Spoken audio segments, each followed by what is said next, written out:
હાલો NEET અને JEE એમાં unit 5 એની પહેલી મેથડ છે કણોનું તંત્ર. બરાબર, મેથડની નોંધ અને ઘણા બધા MCQ આગળ સોલ્વ કરાવેલા છે. આજે આ વિડીયોની અંદર આપણે લિથામાં આપેલ 28મા ક્રમનું MCQ એનું સોલ્યુશન કરશું. આ 28માં જેવા બે MCQ 45 અને 49 સેમ, ત્રણે MCQ સેમ છે. ખાલી ગતિ એકમાં આજે આપણે ગણીએ એમાં સમક્ષિતિજ દિશામાં ગતિ થાય અને આ જે MCQ છે એમાં શિરોલંબ દિશામાં ગતિ થતી છે. તો ગણતરીની દ્રષ્ટિએ હરખું રહે.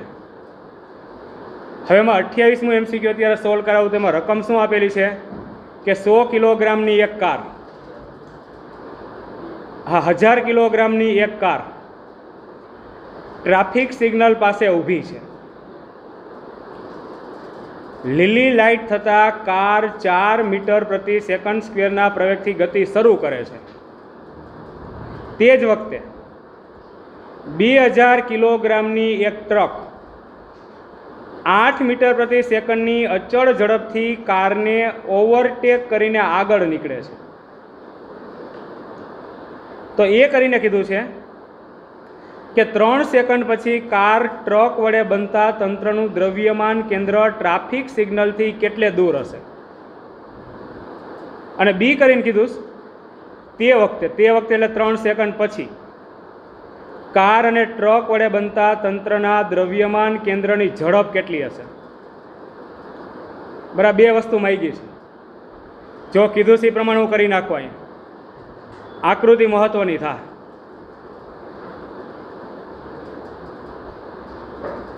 હાલો પેલું વાક્ય જો, એમાં અહીંયા ટ્રાફિક સિગ્નલ છે. બરાબર, આ જગ્યા ઉપર ટ્રાફિક સિગ્નલ, નિયર ટૂંકમાં કાર ઊભી છે. 1000 કિલોગ્રામની એક કાર અને પેલો કણ લે છે, એનું દળ આપ્યું છે. કેટલું દળ છે? 1000 કિલોગ્રામ. 1000 કિલોગ્રામની એક કાર ટ્રાફિક સિગ્નલ પાસે ઊભી છે. તો આ કાર મેં દોરી નાખી. અહીંયા ટ્રાફિક સિગ્નલ નીચે નામ લખી નાખ્યું. આ કાર એનું દળ આપ્યું છે 1000 કિલોગ્રામ લખી નાખ્યું. હવે લીલી લાઇટ થતાં કાર 4 મીટર પ્રતિ સેકન્ડ સ્ક્વેરના પ્રવેગથી ગતિ શરૂ કરે છે. હાલો ગતિ કરી, એનો પ્રવેગ કેટલો છે? 4 મીટર પ્રતિ સેકન્ડ સ્ક્વેરના પ્રવેગથી ગતિ ચાલુ રાખે છે. 3 સેકન્ડ પછી ગણતરી કરવાની છે. હાલો 3 સેકન્ડ પછી કાર અહીંયા પહોંચી ગઈ. એ નીચે લખ્યું છે એમાં કે 3 સેકન્ડ પછી ટૂંકમાં દ્રવ્યમાન કેન્દ્રનું સ્થાન મેળવવાનું કીધું છે તમને. એટલે આ સમય છે ને 3 સેકન્ડનો. બરાબર, 3 સેકન્ડે કાર અહીંયા પહોંચી ગઈ. હવે આગળ વાંચો. એમાં તે જ વખતે આ એક ટ્રક ઊભો. હાલો એને બીજો કોણ કહીશ. એનું દળ છે 2000 કિલોગ્રામ. બરાબર, એટલે એ બીજો કોણ કીધો દળ M2 કહી દો. કેટલું છે એ? 2000 કિલોગ્રામ. એ ટ્રક 8 મીટર પ્રતિ સેકન્ડની અચળ ઝડપથી કારને ઓવરટેક કરે છે. એટલે આમ ગતિ કરશે અને એની ઝડપ છે 8 મીટર પ્રતિ સેકન્ડ અને અચળ ઝડપ છે. આમ ગતિ કરે છે અને કારને ઓવરટેક કરે છે. ઓવરટેક કરે એટલે એનો મતલબ શું થયો કે આગળ નીકળી જાય. હાલો ટ્રક, સમય કેટલો? 3 સેકન્ડ. ફરીથી એકવાર રકમ જોઈ લઈ. જો એમાં શું કીધું? 1000 કિલોગ્રામની એક કાર ટ્રાફિક સિગ્નલ પાસે ઊભી છે. તો ટ્રાફિક સિગ્નલ ઉપર એક કારને ઊભી રાખી દીધી. એનું દળ 1000 કિલોગ્રામ છે. તો ઉપર M1 બરાબર 1000 કિલોગ્રામ લખી નાખ્યું. પછી લીલી લાઇટ થતાં કાર 4 મીટર પ્રતિ સેકન્ડ સ્ક્વેરના પ્રવેગથી ગતિ શરૂ કરે છે. હાલો એનો પ્રવેગ આપ્યો છે 4 મીટર પ્રતિ સેકન્ડ સ્ક્વેર. એટલા પ્રવેગથી ગતિ શરૂ કરે છે. અને 3 સેકન્ડ પછીની ગણતરી કરવાની. તો 3 સેકન્ડ જેટલો સમય આપો તો કાર અહીંથી અહીંયા પહોંચી ગઈ હું માની લઉં. પછી કીધું કે તે જ વખતે 2000 કિલોગ્રામની એક ટ્રક, અહીં એક ટ્રક છે, એનું દળ 2000 કિલોગ્રામ છે. એ 8 મીટર પ્રતિ સેકન્ડના અચળ વેગથી ગતિ કરીને કારને ઓવરટેક કરીને આગળ નીકળે. ચાલો કારને ઓવરટેક કરીને ટ્રક આગળ નીકળી ગયો. આ એક જ રેખા ઉપરની ગતિ હોય, પણ મેં બાજુ બાજુમાં દર્શાવી. રોડ હોય તો બે એક જ રોડ ઉપર જતા હોય, બાજુ બાજુમાં રોડ ન હોય તો મેં જુદું જુદું દર્શાવ્યું હોય. એટલે કાર અહીંયા છે ને તો ટ્રક અહીંયા હોય ઉપરના ભાગમાં, તો મેં દર્શાવ્યું છે નીચે. તો હવે જો એમાં એ કરીને કીધું 3 સેકન્ડ પછી કાર અને ટ્રક વડે બનતા તંત્રના દ્રવ્યમાન કેન્દ્ર ટ્રાફિક સિગ્નલથી કેટલે દૂર હશે. ટ્રાફિક સિગ્નલ ઉપર ઉગમ બિંદુ લઈ લેવાય. એટલે મેળવવાનું શું થયું? એક જ રેખા ઉપરની ગતિ છે, એક જ રોડ ઉપરની ગતિ છે, સીધા માર્ગ ઉપરની ગતિ છે, એટલે એક પારિમાણિક ગતિ હોય તો મારા દ્રવ્યમાન કેન્દ્રનું ટ્રાફિક સિગ્નલથી અંતર, તો ટ્રાફિક સિગ્નલ ઉપર ઉગમ બિંદુ લઈ લો તો દ્રવ્યમાન કેન્દ્રનું ઉગમ બિંદુથી અંતર મેળવવાનું છે. એટલે એક સીએમ જ કહેવાય કે નહીં? બરાબર, તો આ મેળવો. હવે એક સીએમ મેળવવું તો સૂત્ર શું છે? 2 કણનું તંત્ર. અહીંયા પહોંચે ત્યારે 3 સેકન્ડ પછી આ 2 કણ છે, આ પહેલો કણ છે અને આપણો બીજો કણ છે, તો એનાથી જે તંત્ર બને આ 2 કણથી એનું દ્રવ્યમાન કેન્દ્રનું સ્થાન મેળવવાનું છે ટૂંકમાં. તો જો દ્રવ્યમાન કેન્દ્રનું સ્થાન મેળવે તો સૂત્ર શું આવશે? m1x1 પ્લસ m2x2 છેદમાં m1 પ્લસ m2. શેમાં પ્રશ્ન નથી? આમાં પ્રશ્ન નથી, છે મારી પાસે 1000 ને 2000. પ્રશ્ન શેમાં છે?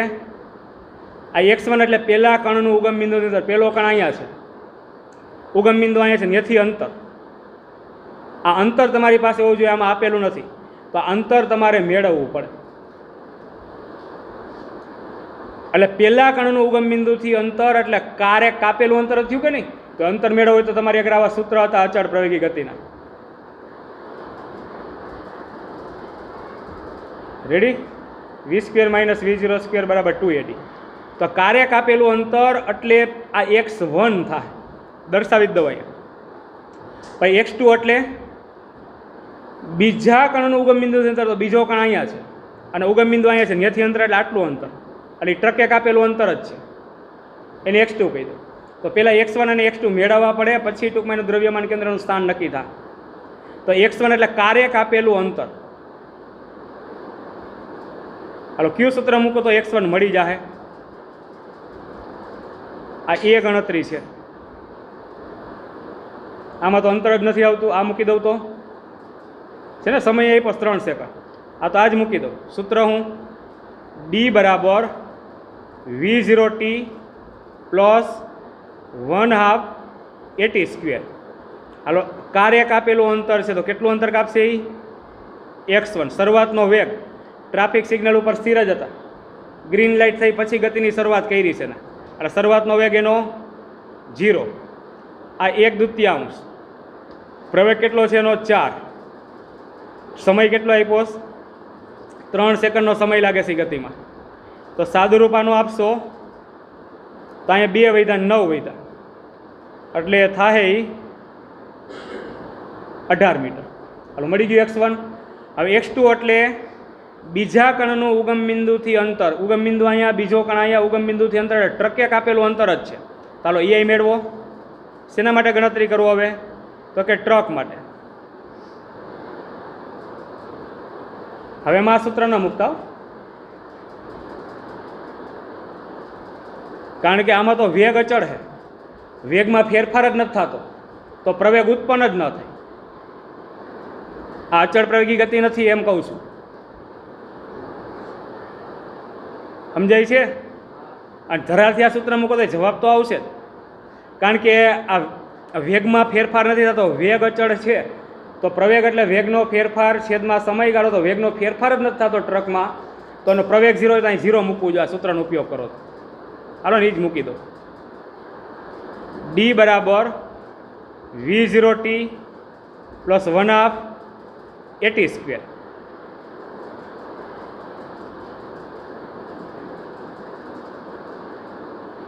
હાલો સાદું રૂપ આપો એમ. તો d એટલે x2, v0 એટલે શરૂઆતનો વેગ. શરૂઆતનો વેગ ક્યાં 0 થાય? તમને ચોખ્ખું કીધું છે કે ટ્રક છે ને એ 8 મીટર પ્રતિ સેકન્ડના અચળ વેગથી ગતિ કરે છે. એટલે એનો મતલબ શું થયો? તો 0 માની લો તમે ટ્રકને ઊભો રાખી દો અહીંયા, તો એનો મતલબ શું થયો? તો એનો વેગ ક્યાં 8 થયો? અચળ ક્યાં કરી શકું? તો 0 હોય ને પછી વધે ને પછી 8 થાય, તો આ ખોટું સાબિત થાય. એટલે એનો વેગ ગમે એ જગ્યા ઉપર કેટલો છે? એનો 8 જ છે. તો અહીંયા શરૂઆતનો વેગ છે એ 8, સમય કેટલો લાગે? 3. અને અહીં ખબર પડી આ પ્રવેગ કેટલો થાય? 0. એટલે આખું પદ 0 થઈ ગયું. એમ ન કરવું હોય ને તો આ અચળ પ્રવેગી ગતિ તો નથી જ આ, એટલે આ સૂત્રનો ઉપયોગ તો ન જ થાય. તો આ સૂત્ર મુકાય, વેગ બરાબર અંતરના છેદમાં સમય. એટલે એને કાપેલું અંતર એટલે વેગ ગુણ્યા સમય થાય. વેગ કેટલો છે એનો 8, સમય 3, કેટલું થયું? 24 મીટર. અહીંયા કેટલું આવશે? એ 24 મીટર. જે રીતના ગણવું એ રીતના. આપણા મગજમાં સૂત્ર છપાઈ ગયું તો એની મદદથી થાય ખરા, પણ તો ખબર હોવી જોઈએ કે ટ્રકની ગતિમાં વેગ અચળ છે એટલે પ્રવેગ ઉત્પન્ન ન થાય, તો પ્રવેગ 0 મૂકવો પડે, ખબર હોવી જોઈએ. તો અને નકર આ ખબર હોય કે અચળ વેગી ગતિ છે, અચળ પ્રવેગી નથી, તો આ સૂત્રનો ઉપયોગ નહીં કરવાનો. વેગ બરાબર અંતરના છેદમાં સમયનો ઉપયોગ કરવાનો, તોય થાય. હાલો, x1 x2 મળી ગયું.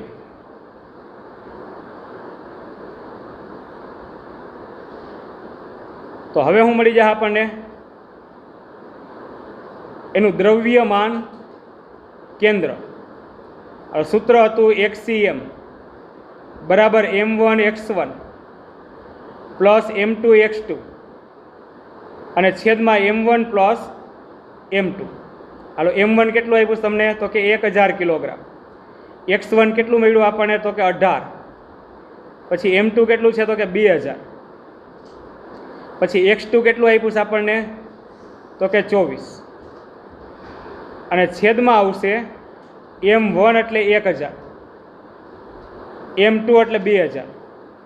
ઉપર તમે જોવો તો આ 18000 થયું, પ્લસ 24 દુ 48 એટલે 48000 થયું, અને છેદમાં થયું 3000. હવે હું સાદુરૂપ આપી દઉં XCM બરાબર, તો ઉપર થાય 66000 અને છેદમાં છે 3000 છો અહીંયા 3000. આ નીકળી જાય તો કેટલું આવશે? આ 22 મીટર. આપણો પહેલો જવાબ છે. ખાલી આગળ આવે એમસીક્યુ ગણ્યા, પણ અહીંયા x1 ને x2 આપ્યા તમારે મેળવવા જો બરાબર. એટલો ડિફરન્સ છે આગળના એમસીક્યુ કરતાં. હજી બી આપ્યું છે. જો બીની અંદર હું આપ્યું છે,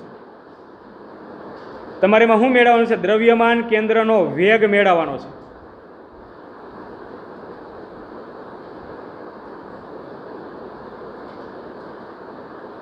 તો દ્રવ્યમાન કેન્દ્રનો વેગ મેળવે તો શું આવશે? VCM બરાબર m1 v1 m2 v2 અને છેદમાં m1 પ્લસ m2. તો આમાં શું નથી? 3 સેકન્ડ પછીની ગણતરી કરે તો 3 સેકન્ડ v1 એટલે કારનો વેગ, 3 સેકન્ડ પછી આઈનો વેગ એ v1, અને ટ્રકનો વેગ એ શું છે? v2. તો પહેલાં વેગ મેળવવા પડે. પછી આપણો એમસીક્યુ દ્રવ્યમાન કેન્દ્રનો વેગ મળે.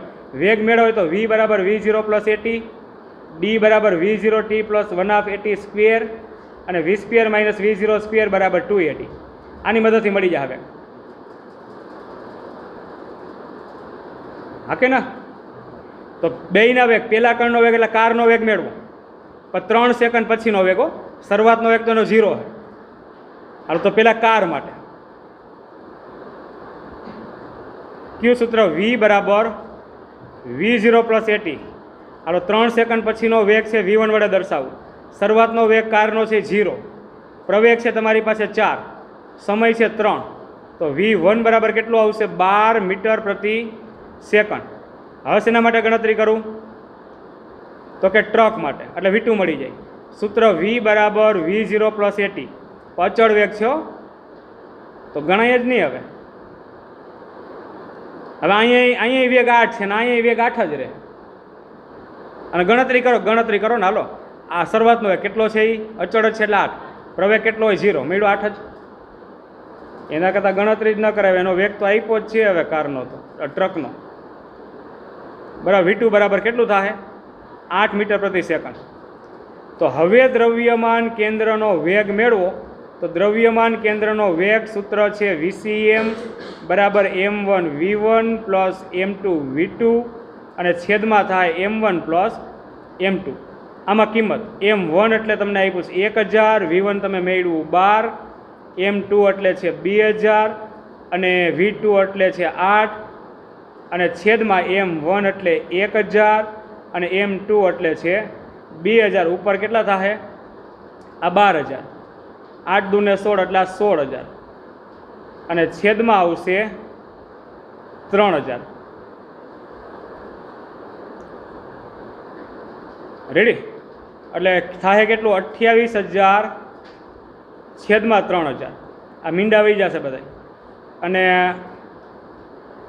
કેટલું થાય? 28/3 એટલે મીટર પ્રતિ સેકન્ડ. બરાબર છે? આ એનો જવાબ આવશે. અહીંયા MCQ